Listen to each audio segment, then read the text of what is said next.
Amen. All right, shall we all stand, please, and let us turn our Bibles in the book of Deuteronomy. Deuteronomy. All right. Deuteronomy chapter 11.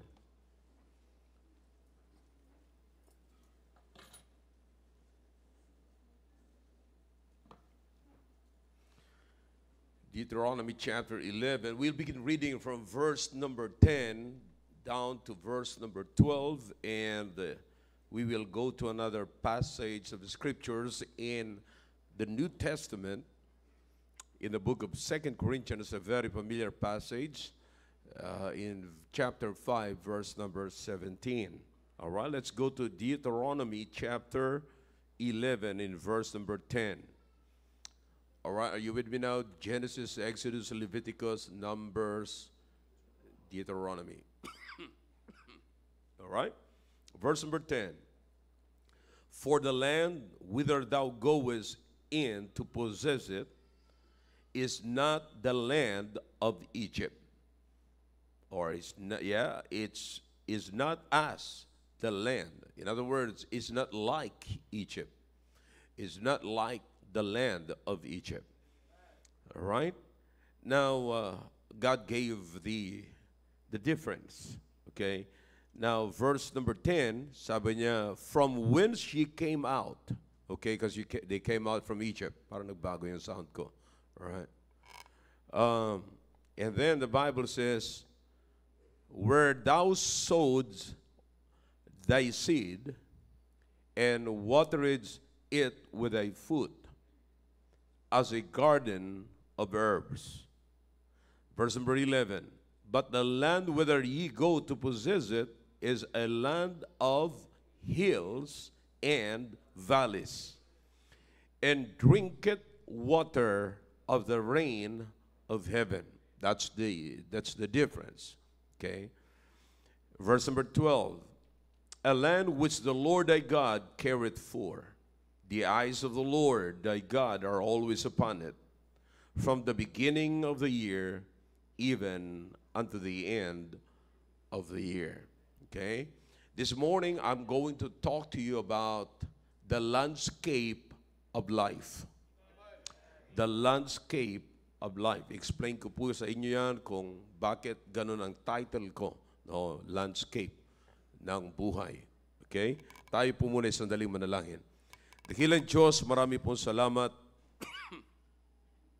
sa umagang ito, sa pagkakataon na muli po ang inyong salita ay mahayag. At nawa po ay makita po namin dito ngayon ang buhay ng tao kung saan po kami umiikot at maging ang pangako po ninyo sa buhay po namin. Thank you, O God, for giving us this opportunity and the privilege to hear your word and to learn from your word. Thank you for the music that we heard. Thank you for the presence of our first-time visitors. At ako po'y nakikiusap na iligtas niyo po ang hindi paligtas at bigyan niyo po ng pusong masunurin ang ligtas na upang sila po ay sumunod sa tubig ng bautismo. Gamitin niyo po ako, Panginoon, sa umagang ito. Pinapangako ko po sa inyo lahat ang kapurihan. Yan po ang rason kung bakit ibinigay ko ang buhay para sa inyo upang purihin po kayo. Ito po ang aking dalangin sa pangalan po ni Jesus. Amen. All right, thank you. You may be seated in the presence of our God. Okay, everybody listen carefully as I give you the background ng mensahe pong ito. Okay? And you see, dito po sa talatang ito na binasa po natin from the book of Deuteronomy. The book of Deuteronomy ay, ang ibig sabihin po niyan is the rereading of the law. Ibig sabihin, inulit yung batas ng Diyos, inulit yung mga na-mention po ng Panginoon. Okay? Na doon sa book of Exodus, makikita niyo po yan, some of them or most of them ay nasa book of Exodus, and some of them are from the book of Leviticus. Okay? Now, so Makikita niyo po dito mga kapatid na pinapahayag ni Moses sa kanila. So of course, this is from God. Everything here is coming from God. Now, we should understand that. Now, maraming alam nyo, pag nag-aaral ka ng Biblia, marami kang dapat i-consider. Ito ba talaga ay direktang sinabi ng Diyos o ito ba talaga ay direkta or dinirect ng Diyos sa kanyang spokesman, and then yung spokesman na nagsabi sa children of Israel, you see? And or ito lang ba ay idea ni Solomon? Ito lang ba ay idea ni David? Ito ba ay idea ni Paul? Yung mga ganon. Okay? So you have to understand that. But what we have here, mga kapatid, ay mula mismo sa Diyos na ipinahayag po ni Moses sa kanyang aklat. Okay? Now ano po ang kanyang pinahayag? This is noong sila po ay lumabas ng Egypt. And then, meron pangako ang Panginoon sa kanila na you will possess the land. At alam naman po natin, in chapter 6 of the book of Deuteronomy, makikita niya rin po doon kung anong klaseng land ang kanilang papasukin. Okay? Now, but in this land, mga kapatid, makikita niyo po ang pagkakaiba. Ipinangako ng Diyos na ito ay ipopossess nila, ito ay aariin nila, ito ay makakarating po sila doon. Okay? Now, you see mga kapatid, ang sabi ng Panginoon sa kanila, itong land na ito na inyong pupuntahan ay hindi katulad ng land of Egypt. Hindi ito katulad ng Egypt. Now, of course, mga kapatid, tinitignan ko, ako'y nag-aaral, what is the land of Egypt and what is this land that the Lord was speaking that the children of Israel will go through? Okay? Now, tinitignan ko, iba ang nakita ko, sinerch kong lahat, ano yung land of Egypt, ano yung meron sa Egypt. But there is a particular here na pinoint out ang Diyos kung ano ang naging pagkakaiba na itong mga bagay na ito. Bakit niya sinabi na the land that you are going to possess is not as the land of Egypt? Okay? Because God said or God mentioned a particular or particular things here na naging dahilan para hindi na malaman ninyo na hindi nito katulad ng Egypt. Now, let's go to verse number 10. Look at this. In verse number 10, the Bible says, it's not as the land of Egypt from whence you came out. Okay? Bakit? Nanggaling po kasi sila sa land of Egypt. So, hindi na ito katulad ng land of Egypt from whence you came out. Okay? Now, look. Then, where thou sowest thy seed. Nagtanim sila doon. Okay? Now, kung titignan nyo ang Deuteronomy chapter 6, sabi ng Panginoon sa kanila, ipopossess nyo ang isang land na may mga tanim na ganito na kakainin nyo na hindi nyo naman tinanim. But in Egypt, nagtanim kayo doon.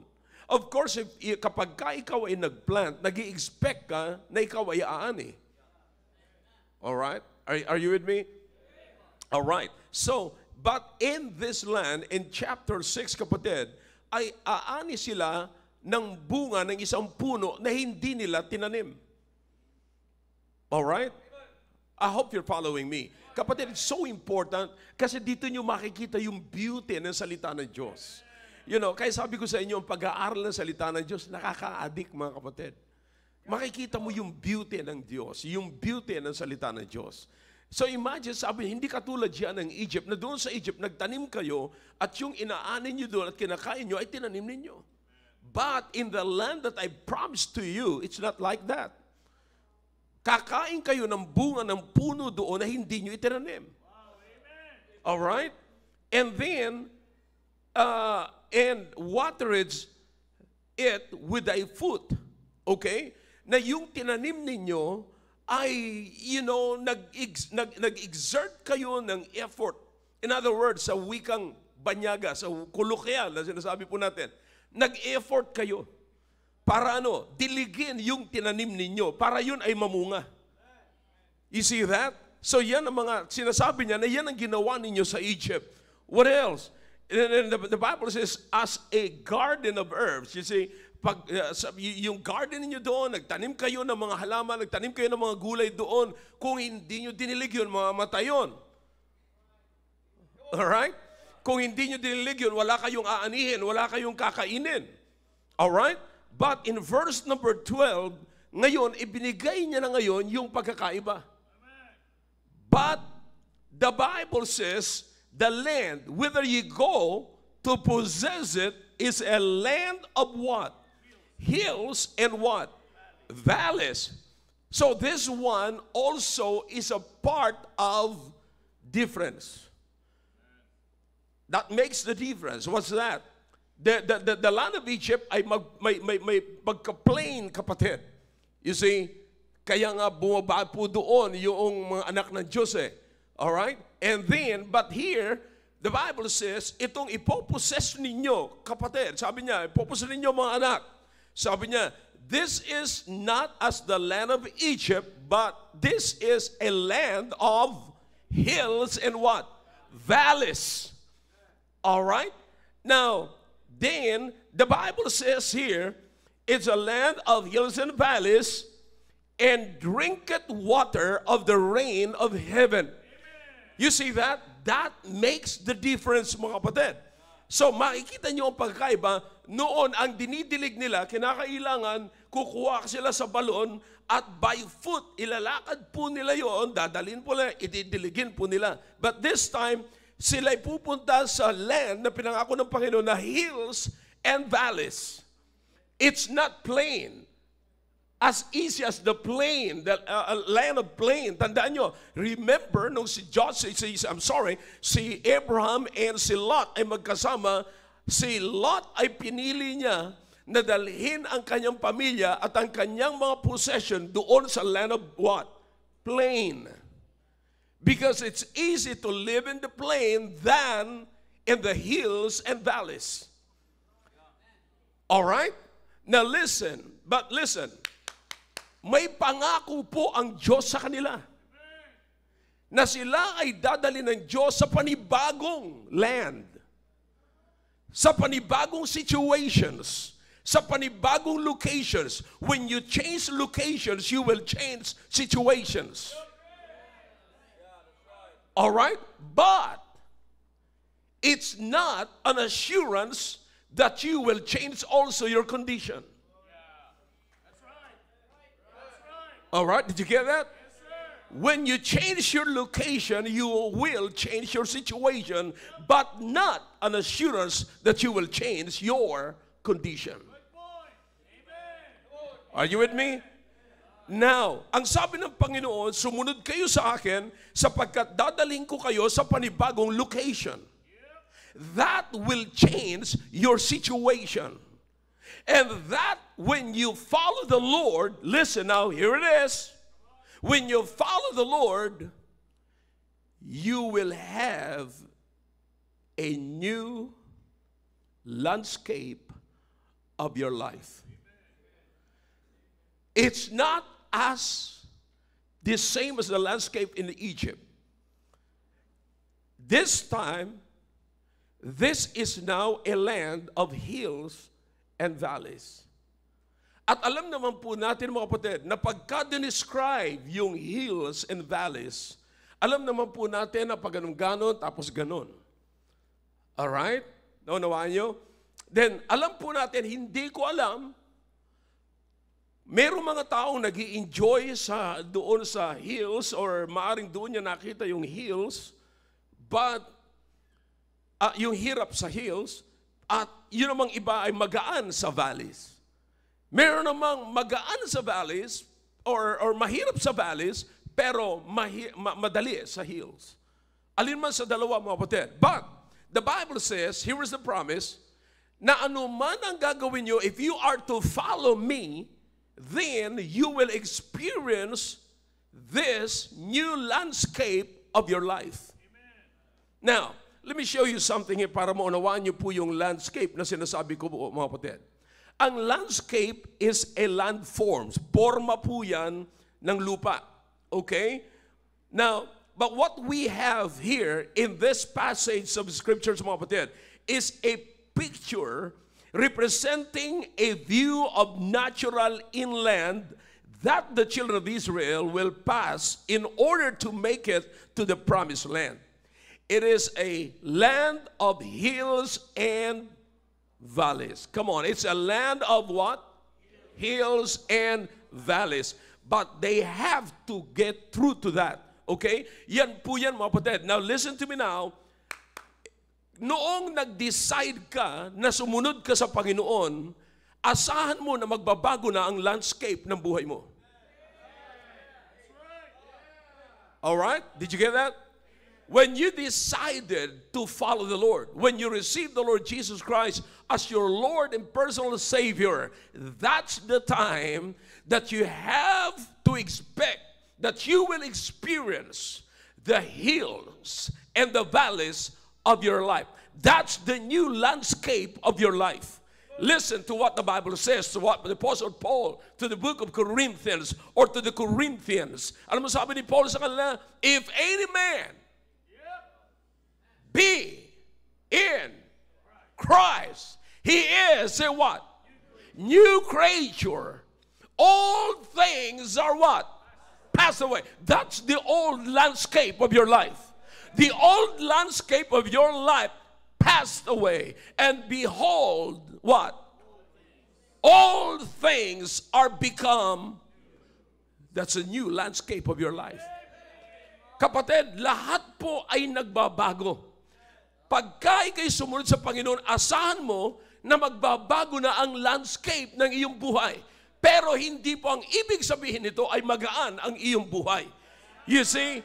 Now, the Bible says that in this passage, kapatid, ang sabi ng Biblia, maliwanag, but the land, sigurado, that you will possess, the land na inyong aariin, is a land of hills and valleys. You see? Now, it pictures, kapatid, ng kakaiba doon sa land na ito. Maaaring, mahirap, maaaring doon sa unang landscape ng buhay mo, maaaring walang hills, maaaring walang valleys. It's all plain. And it's so easy for you to live there.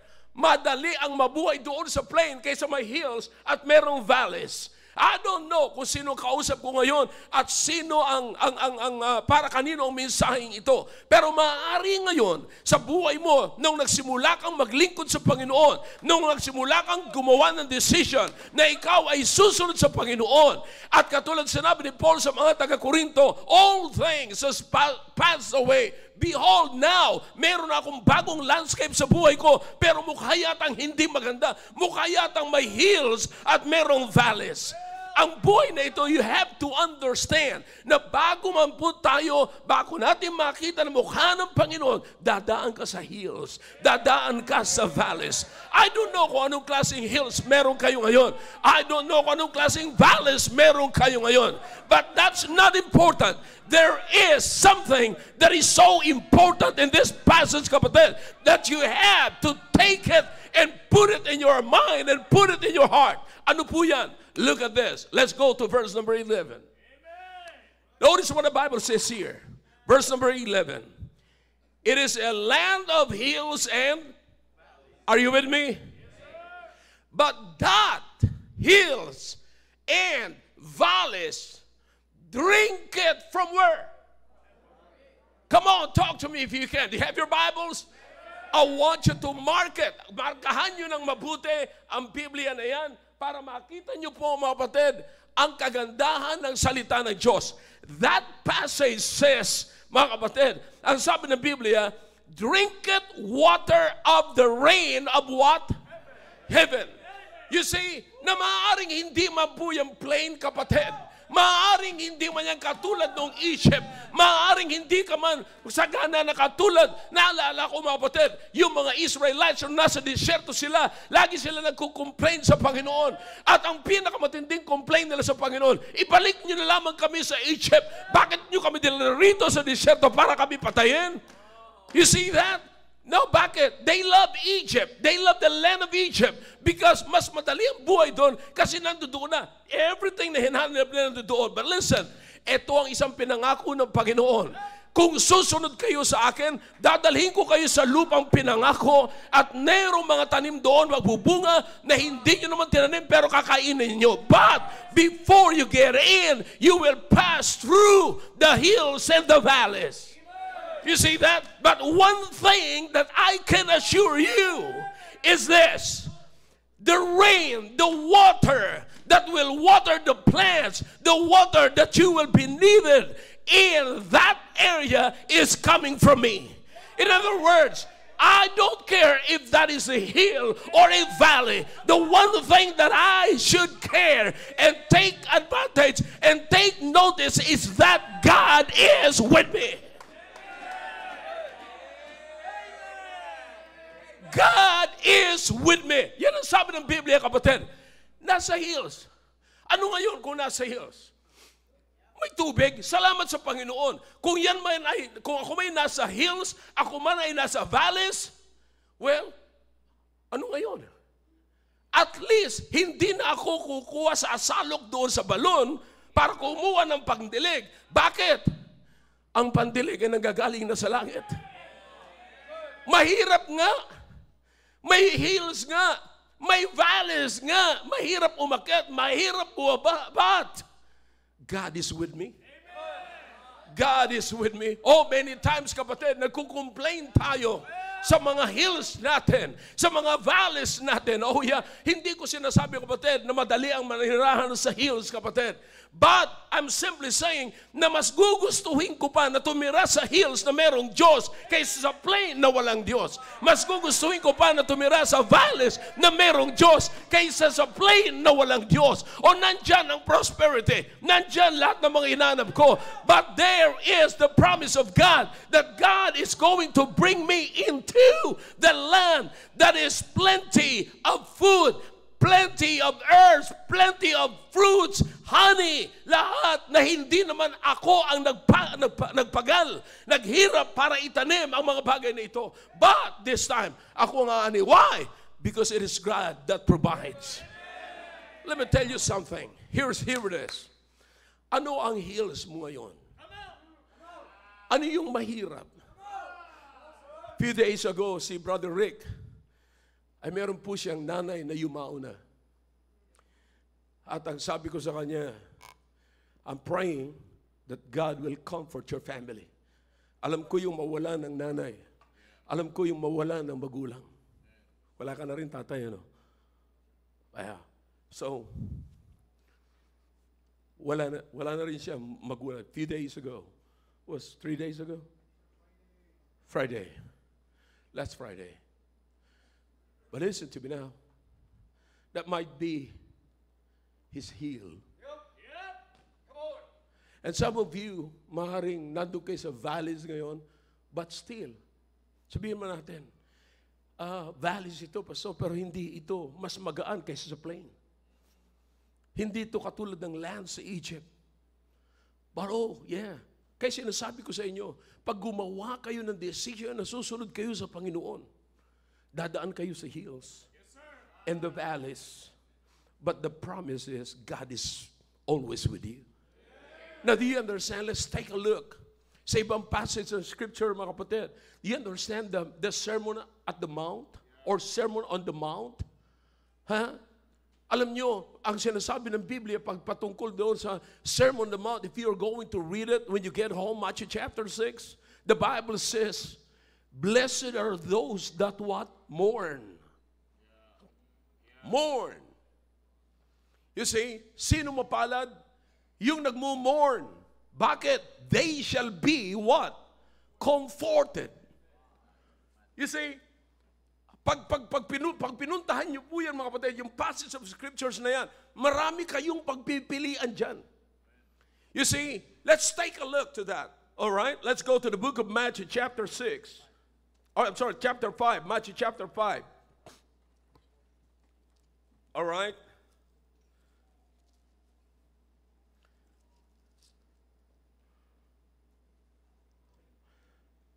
Okay, verse number 4. All right, notice that. Blessed are they that what? Mourn, for they shall be. All right. Now, alam niyo mga kapatid, kung papipiliin kayo dito sa talata na ito, you go to verse number 3, nandiyan yung poor.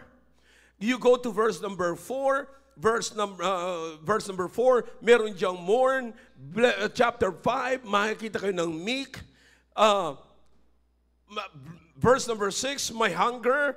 And then makikita niyo verse number 7, merciful. And then verse number 8, pure in heart. And then peacemakers. And then persecuted. Now, lahat po yan, kapatid, makikita nyo, alright, alin ang gugustuhin nyo dyan? Kung wala kayong ibang choice, I mean, dito, pupunta kayo rito, maging poor, alin gugustuhin nyo? Poor, check, okay. Anong gugustuhin nyo? Meek, check. Alright? Hunger, check. Peacemaker, check. Alright? Merciful, check. Pero yung mag-mourn, hindi pwede yan. Bakit? Mahirap yan. Pero kung tutuusin, kapatid, tignan nyo lang mabuti ang talata. If you are mourning, then you will be what? Comforted. Comforted. So, makakaranas ka ng comfort kapag ka ikaw ay nag-mourn. Maraming mga mourners na to turn sa mourners, pagiging mourners, complainers. You say, nagmo-moan sila, pwede kang mag-mourn, pero pwede ka rin hindi mag-moan. You understand? Mag-complain. Umangal doon sa pain na naranasan mo. Why? Because you know who is with you. The Bible says, the Bible is very clear, kapatid. Tignan nyo mabuti. Na, kapatid, dapat ito ang maisip po natin lagi. We don't experience comfort because we are trying to change our location. Most of the people are trying to change their location when they need comfort. When they mourn, pag nagmumorn na sila, ang hanap, ay, mahirap ako rito, kaya maghahanap na lamang ako ng ibang lugar. Naghahanap tayo ng kung saan-saan. In fact, may mga tao, kapatid, na halos mabuang-buang na hindi na malaman kung saan niya gustong pumunta. Pupunta ako rito, pupunta ako doon. Hindi na malaman bakit. Nagmumorn siya. Hindi niya alam kung anong gagawin niya, kapatid. So, instead of mourning, being blessed, kapatid, ang nagagawa, nagko-complain na lamang siya. They're agonizing, nagmumoan sila. But listen now, you don't experience comfort because you are trying to change your location and thinks that it will also change your condition. Now, yan ang iniisip ng maraming tao, that if I can only change my location, my situation, then I can my location, then I can change my situation. But it doesn't matter, kapatid. Kahit na magpalit ka ng sitwasyon mo, hindi assurance yan na magbabago ang iyong condition. Bakit, mga kapatid? Ang sabi ng Biblia, if you are mourning, then the Bible says you are blessed because God can comfort you. God is your comforter. Remember, the Bible says you will be in the land of hills and valleys. But God is in the valley. You will be in the land of valleys or in the hills, but God is in the hills. Listen, saan ka man pumunta? Remember, maging sa kaligtasan po natin, mga kapatid, I like the song, The Blood. You know, takes my strength. It flows from the mountain to the valleys.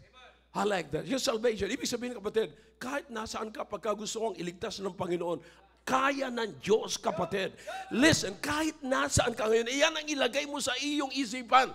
Kahit na nasa hills ka at anumang kailangan mo na doon sa hills, God can reach you. God can see you. God can hear you when you are mourning. Then, because you are mourning, God can comfort you. Now, ano ginagawa ng Diyos? Anong klaseng comfort ka, kapatid? Remember what the Bible says in the book of John. In the book of John chapter 14, verses 16 and 17, let's go to that passage and let's take a look para makita po natin mabuti, mga kapatid. John chapter 14, look in verse number 16. Are you with me now? Now, and I will pray the Father, and He shall give you another what? That He may what? Will that be all right? Will that be all right? Do you understand what the word comforter means? Ha?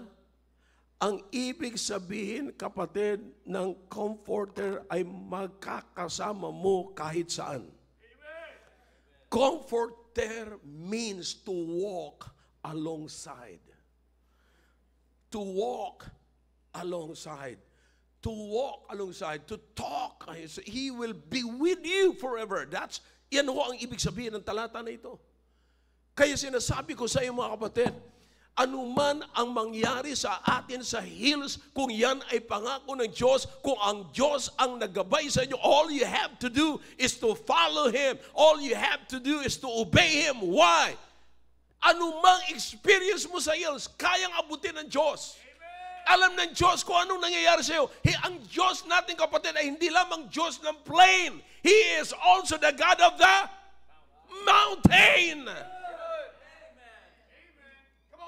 You see, kaya kanyang makita sa umaga, kaya kanyang makita sa gabi, kaya kanyang tulungan sa umaga, kaya kanyang tulungan sa gabi. Bakit? Walang hindi nakikita ang Diyos at walang hindi kayang abutin ng Diyos. He is our God. Trust His Word. I said, trust His Word. Yeah. Bago na yung landscape ng buhay ko, paano na ito? Iba na yung location ko, iba na yung situation ko, but your condition is the same because you have the same God, the God of the valleys, the God of the hills, the God of the mountain, the God of the plain. As long as God is with you, you will never change your condition. Ang problema natin, hindi na natin nakikita ang Diyos. Akala natin wala na ang Diyos. Pero grabe ang assurance ito. Ang sabi ng Biblia, this is not as the land of Egypt, but this is a land of hills and valleys. But the rain is coming from where? Not coming from the stream. Hindi nanggagaling sa balon, hindi nanggagaling sa ilog, hindi nanggagaling sa dagat, kundi nanggagaling sa taas. Yan ay nagpapakita na anuman ang maranasan natin sa ibabaw ng lupang ito, alam ng Diyos ang kailangan mo at kaya kang abutin ng Diyos. Everything is coming from above. Comfort here, the comfort here is the rain from heaven that falls into the hills and valleys. That's a comfort right there. Now, what's the comfort here? Sa atin, sa buhay natin ngayon, na meron tayo mga kapatid, listen now, ngayong meron tayong hills.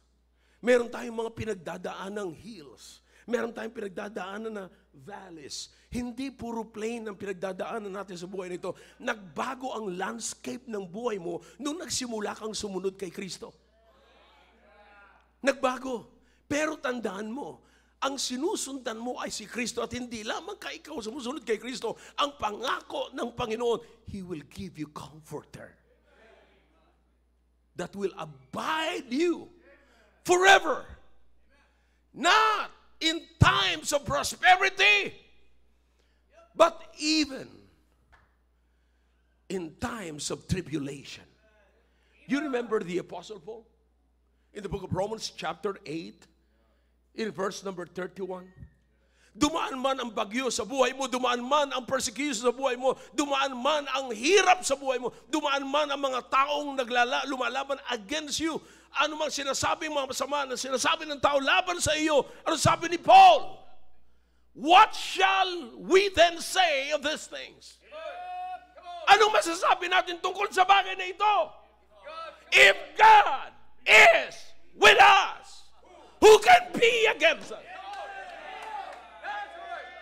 You are in the hill right now. Nandun ka ngayon sa hills, nagpagugulong-gulong ka, naghihirap ka ngayon, na parang ang problema mo, parang wala nang solusyon. Then sabihin mo, anong masasabi ko tungkol sa bagay na ito? Kakampi ko ang Diyos, at habang kakampi ko ang Diyos, who can be against me? Because the promise is, He will be with you forever. The promise is, He will walk with you alongside. He will never leave you, nor forsake you. Kapatid, napatunayan na po natin ito. May mga taong halos gusto nang magpakamatay. Ilan ang mga magpapakamatay na. I don't know, sa gitna, maaaring ngayon may nagsasalita ako rito sa isang taong nag-iisip na wakasan ko na kaya ang buhay na ito. Maaaring nagsasalita ako ngayon, wala nang kwenta ang buhay na ito. May pera ako pero walang kwenta ang pera. May bahay ako pero walang kwenta ang bahay. Meron akong ganito pero walang kwenta ang lahat. Maaaring ganun ka. Now listen, maaaring hindi mo alam kung anong plano ng Diyos sa buhay mo. I can present you, I can give you 3 popular men in the Bible who planned to take their life. You remember Moses? You remember Jonah? You see? Ito mga taong ito, mga kapatid, na nagplanong patayin na ang kanilang sarili, mga kapatid.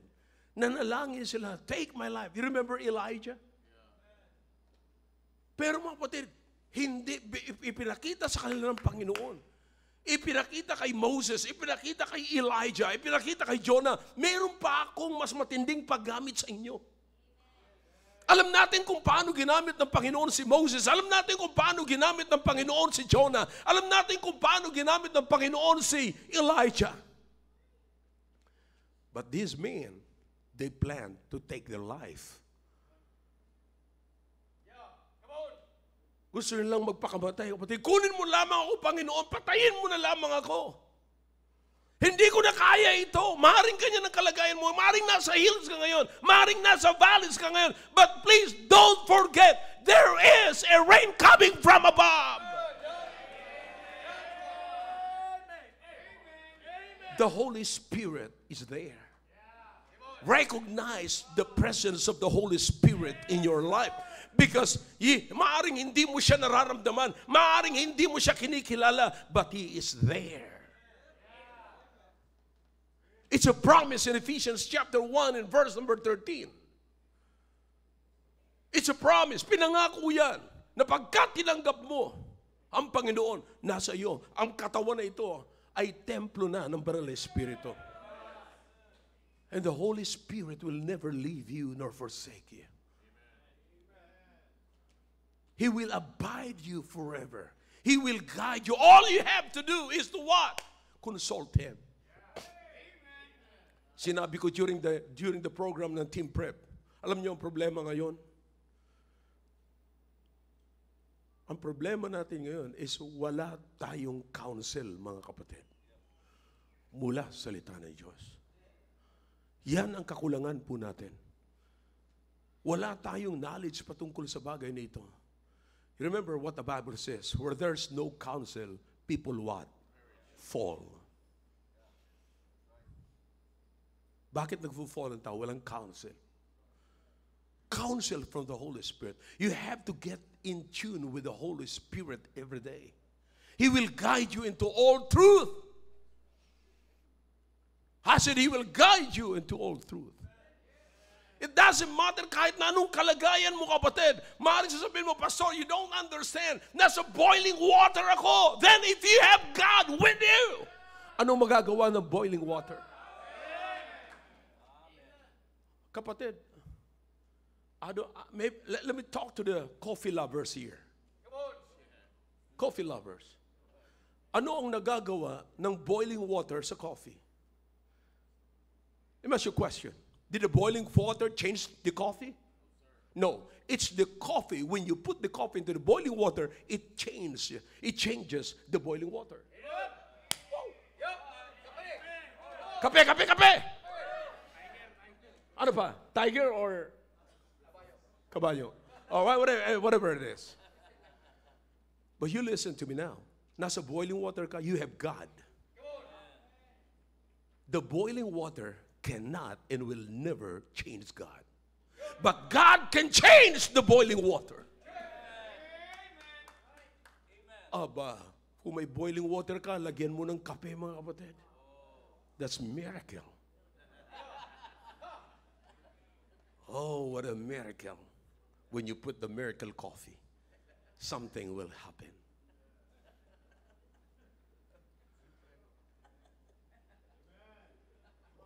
Oh, I know some of you are ignorant about it. But you can try it. But sinasabi ko sa inyo, mga kapatid, kung kasama mo ang Diyos, wala kang problema. Kung kasama at kinikilala mo ang Diyos, listen, I don't care kung anong klaseng hills meron ka ngayon, anong klaseng valleys meron ka ngayon. What you need is the rain from above. Amen. So what else? Other than that, kapatid, alam mo, dumarating pa. God, in times of mourning, God don't want you to moan. God sends God's people to comfort you. It doesn't matter kung sino yon. It doesn't matter kung ano man ang sasabihin nun. But ang pinakamaganda rito, kung yan ay padala ng Diyos, kaya kang i-comfort niyan. You remember in the book of 2 Corinthians chapter 7 and verse number 6, it is God that sends comforter. Notice what the Bible says here. All right, let's take a look to that passage, kapatid. Para lamang may reference kayo. Okay? 2 Corinthians chapter 7. Look at verse number 6. Nevertheless, are you with me now? 2 Corinthians chapter 7, verse number 6. Nevertheless, God that comforted those that are what? Cast down, comforted us by the coming of what? Titus. You see that? Pinadala ng Panginoon si Titus para i-comfort yung mga taong nasasaktan, inuusig, mga kapatid. By the coming of Titus. I don't know, kapatid, kayo mga kapagsabi, sino sa panahon nyo ngayon masasabi yung Titus sa buhay nyo? Maaaring sasabihin nyo, hindi ko kilala taong ito. Maaaring sasabihin, hindi ko akalain ng taong ito. I don't know, pero nakarinig na po ako ng maraming patutuo na katulad niyan. Alam mo, sabi niya, hindi ko man kaano-ano itong taong ito, hindi ko nga siya kilala, hindi ko akalain, pero alam mo, siya pala ang makakapagbigay ng solusyon sa problema ko. It's comfort. I'm simply saying, kapatid, marunong ang Diyos. Alam ng Diyos ang kailangan mo sa panahon ng ikaw ay nasa hills. Alam ng Diyos kung kailan pababagsakin ang ulan. Alam ng Diyos kung kailan ka padadalhan ng ulan. Saan ka man naroon. Yan ang kagandahan na merong Diyos. Lalong-lalo na pagkakilala mo ang Diyos. I don't know, again, ano yung hills na ninaranasan mo ngayon? Ano yung valleys mo sa umagang ito? It might be yung asawa mo. It might be yung anak mo. It might be yung business mo. It might be anumang karanasan mo, maaaring sa opisina mo, maaaring sa kapitbahay mo, maaaring sa loob ng family mo. Anumang hills meron ka, remember, the time will come, God is going to send the comforter. God is going to send the rain to fall upon you. That's a promise. But all you have to see is another view of life right now. Iba na ang buhay mo ngayon. Yan ang dapat mong tanggapin. Iba na ang buhay ko ngayon. Hindi na katulad ng buhay ko sa Egypt. Kapatid, alam niyo ba, minsan dumarating sa buhay natin na pagka dumadating na nahihirapan na tayo, parang gusto natin bumalik sa Egypt. Pero sinasabi ng Panginoon, listen now, nasa hills ka ngayon, nasa valleys ka ngayon, pero ang hills na ito at valleys na ito, hindi to design para mag-retreat ka pabalik sa Egypt. It's so sad, kapatid, na kapag marami mga Kristiyanong dumadaan sa kanilang hills, sa kanilang valleys, iniiwanan ang simbahan, iniiwanan ang Biblia, iniiwanan ang kanyang pananampalataya at bumabalik sa mundo. bumabalik sa mundo. Remember, marami mga sinasabi ko sa inyo kanina mga kapatid, kanina umaga, o kanina sa ating Sunday school. Marami nag-i-struggle when it comes to giving. Because there is no God in your giving. Kaya ang tanong ko, how much you involve God in your giving?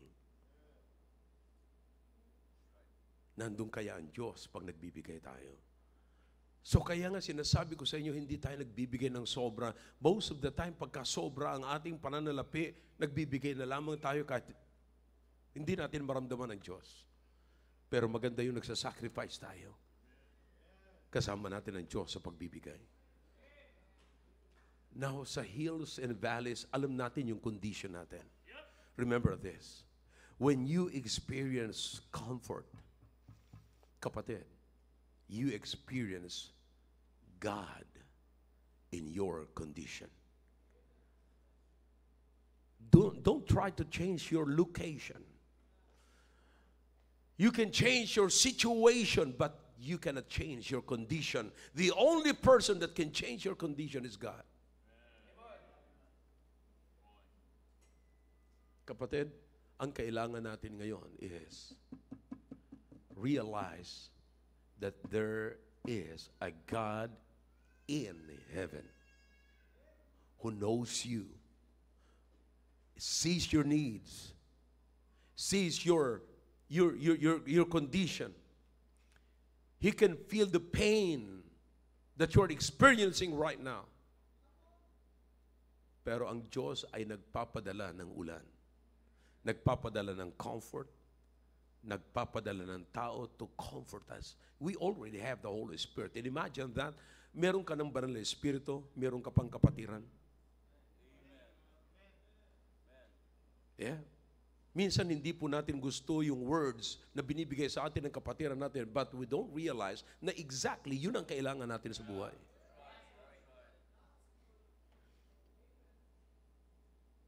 Brethren, right now, anumang klaseng pain meron ka sa buhay mo, remember that. Never, it's not a reason to make a final decision na sabihin mo, ayoko na sa pananampalatayang ito. Everything that's happening here, kaya nga ang pinapadala sa atin ay comforter.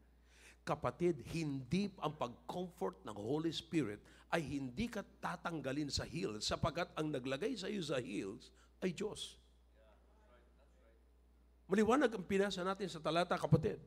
Anong binasa po natin sa talata? A land that is going, that you will possess, is a land, not as the land of Egypt, but a land of hills and valleys. God allows us to go through, but not permanently. Now, why make a permanent decision in a temporary condition? Doon tayo napapahamak. I said, why make a permanent decision in a temporary condition? Doon tayo napapahamak. Kaya maraming taong napapahamak, kapatid, because of that. Nakakalimutan natin na ang Diyos pala ang naglagay sa atin doon, sa hills na yon. Pinahintulutan ang daanan sapagkat may tinuturo. Bakit may tinuturo? Katulad ni Moses na nagsabi, mamatay na lang ako. Si Jonah, mamatay na lang ako. Si Elijah, mamatay na lang ako. No, hindi. Pinapadaan lang kita dyan kasi mas may matindi akong paggamit sa inyo. Sabi ko nga, noong nakaraang fathers, being a father will make you a better person. Not a bitter person, but better. Just stay connected with your family. Stay connected and stay committed.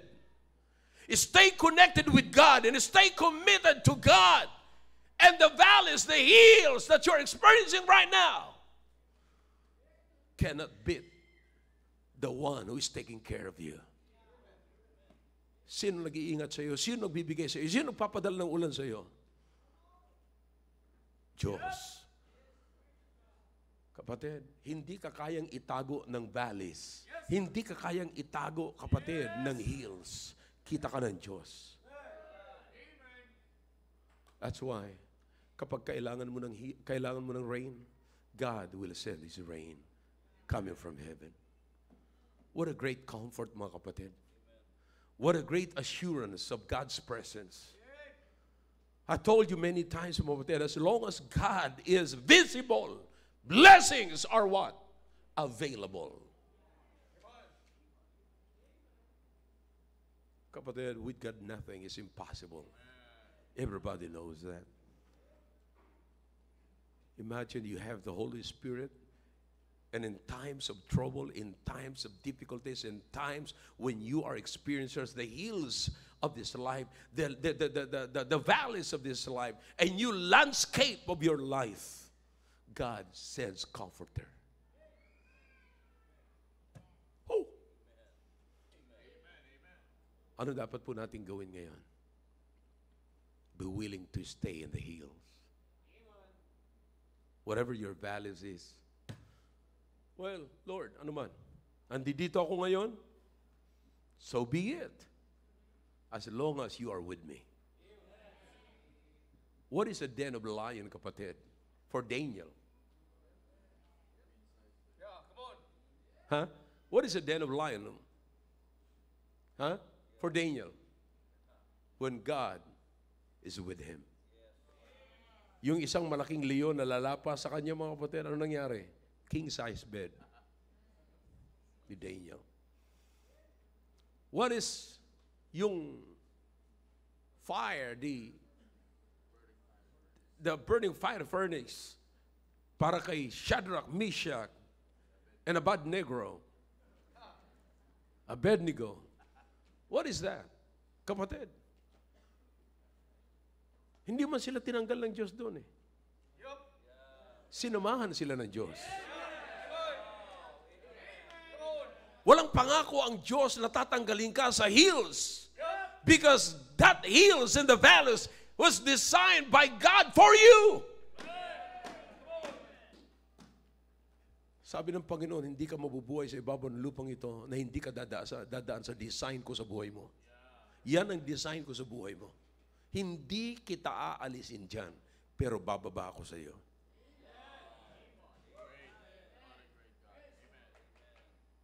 God is with you. Comforter means to walk alongside. He will abide with you forever. How about it tonight? How about this morning? Kapatid, anong klaseng hills meron ka ngayon? Anong klaseng valleys meron ka ngayon? Naiisip mo na parang there was a night, a sleepless night, na parang wala ng Diyos. Na parang, Panginoon, bakit ang haba ng gabi, ang iksi ng umaga? Panginoon, kailan ba sisikat ang araw? Kailan ba titilaok ang manok? Ang tagal naman ng 5. Yes, there is going to be a song in your heart because God is going to send you comforter and you got to sing the song. Then came the morning.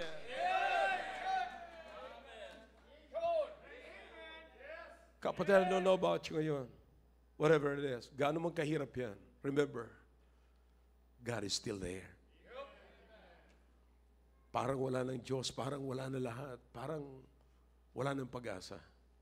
Ilan sa buhay, ilan sa taong nandito ngayong umaga nakaupo sa loob ng auditorium nito na parang wala ng pag-asa before, pero ngayon nakikita nyo, it's all gone. It's over. It's over.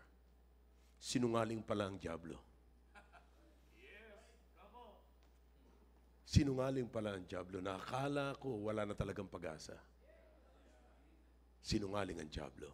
Ngayon, nakaupo ako sa loob ng auditorium ito, kasama ko ang aking family, nakikinig kami ng salita ng Diyos. What a great comfort.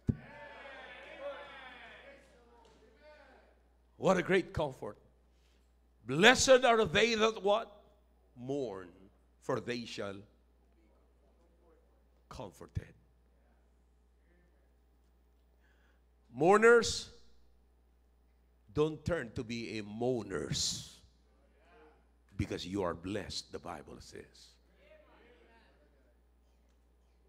Don't turn to be a moaners. You can mourn. Yes, go ahead. But look at the Bible. Palagay ko yun ang tamang-tamang sermon para sa iyo kasi that's a sermon on the mount. If you're in the mountaintop right now, that's a sermon on the mount. Hear it from the Lord Jesus Christ. You are blessed this morning.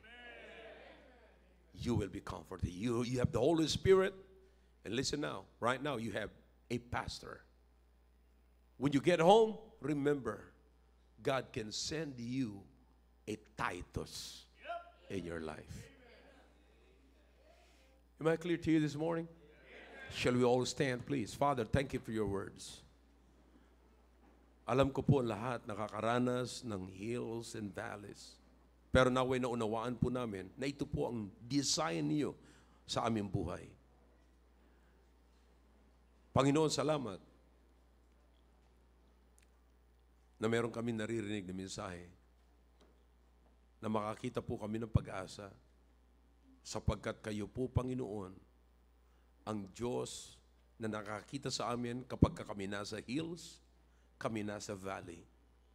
Thank you, O God, because the presence of rain, when the rain fall upon us from heaven, it tells us and assures us of your presence, O God. Thank you, O God.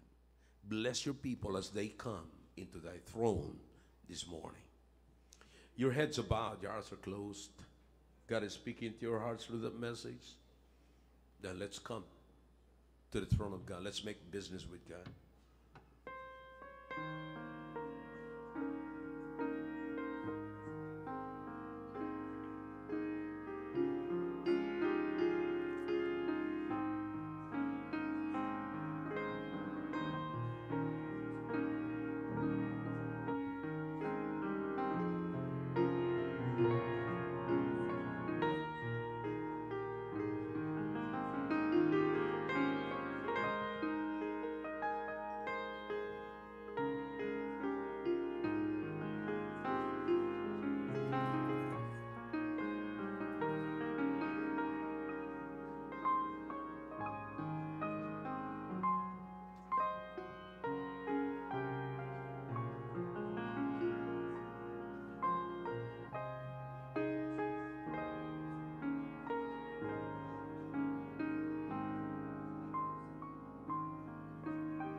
Muli po, Diyos, nagpapasalamat po kami sa ginawa niyo po sa aming kalagitnaan.